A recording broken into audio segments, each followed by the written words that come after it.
Diversity, inclusivity, and belonging have been three of the loudest undercurrents of 2020.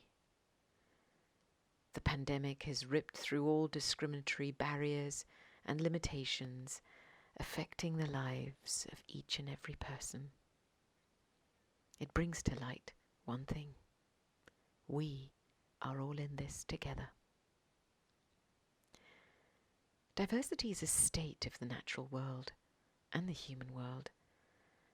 It's not something to be accepted. It is what it is.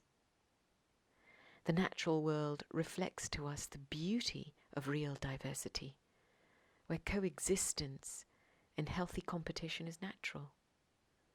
But it's free of the individual egos of owning failure and victory, or being plagued by comparisons or complexes of guilt, shame, superiority and inferiority. Every organism has its own part to play in maintaining a balanced ecosystem and plays it faithfully. The impulse of diversity is natural and will always find an expression. Over time, the arts have been a unique space where an individual's personal response and expression is validated and encompassed. It has given us windows into the worlds and stories of others. For example, during the time of apartheid in South Africa, we've heard of how groups of black women used dramas and plays as a means of telling their story, as well as passing coded messages in order to build networks of active resistance. It's important to realize that we already have a seat at the table of diversity. Whether someone likes it or not is irrelevant. It's how we use it that makes the biggest difference. So can I realize my part in the fabric of this human drama of life and play it well? And yet, in our world of structures and tick boxes, diversity is easy to measure at one level, but inclusivity isn't. Diversity can be kept to statistics and numbers of racially diverse and disabled people, and yet inclusivity is something more: a feeling, a mindset, an attitude, a way of behaving, speaking and thinking that carries the most impact in human relationships. And this can't be captured in numbers. Creating an environment of inclusivity is harder and requires more subtle personal introspection. Often, there's always a normal or traditional way in which people think. A lot of thinking, a lot of inclusion is based on moral thinking. New inclusion requires fresh thinking, not based on past belief systems, where so-and-so is from, which place, what their background is, what their education is. Sometimes just the simple question, "Where are you from?" innocently spoken, can be loaded. It's more about creating engagement with someone from a fresh point, rather than a weak point of old norms and systems. Recognizing a person for their intrinsic value and potential they bring is the fresh point. Inclusiveness based on morality, because it's the right thing to do, doesn't necessarily mean that you've acknowledged or seen who the other person really is. Yes, we can ensure we bring the disadvantaged into certain political spaces. However, the frequency we bring them in makes all the difference. Bringing in the disadvantage, in quotes, is not because they are less and so including them brings them up to par. No, it's about recognizing that they too have something powerful to offer. What is their potential?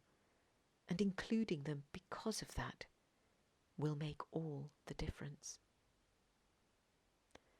When I have radical inclusivity, I have the courage to see another person as a person.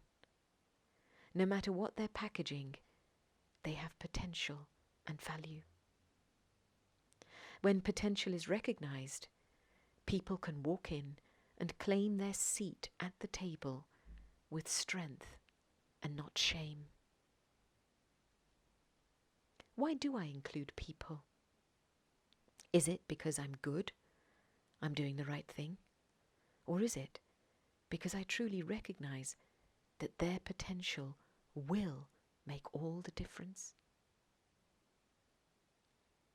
Instead of acting out our beliefs, let's act on potential, allowing people the space and courage to prove who they are, where we're not stepping in to do everything for them or even dictating an agenda for them. This requires a radical change in attitude. A consultant friend recently shared a story where a CEO she was coaching was telling her that they needed to demonstrate they had at least one woman on the board of their company. She replied to say, "You don't need a woman. You need a person who has the qualities that will make a difference to your board. And those qualities are in that person who just happens to be a woman." People can't be inclusive because of deep insecurities. Insecurities are underground, and they play around. Someone may not be included because the people around them feel insecure. And so insecurity creates buffers and barriers in relationships. And what are the roots of insecurities? A story to illustrate, perhaps nothing is more loud than a young child from the township of Soweto telling his teacher during a class on gender discrimination, saying, "Don't tell me what's right and wrong. I'm hurt. Talk to my hurt." A humbling moment that takes us to the core of what fractures our sense of belonging.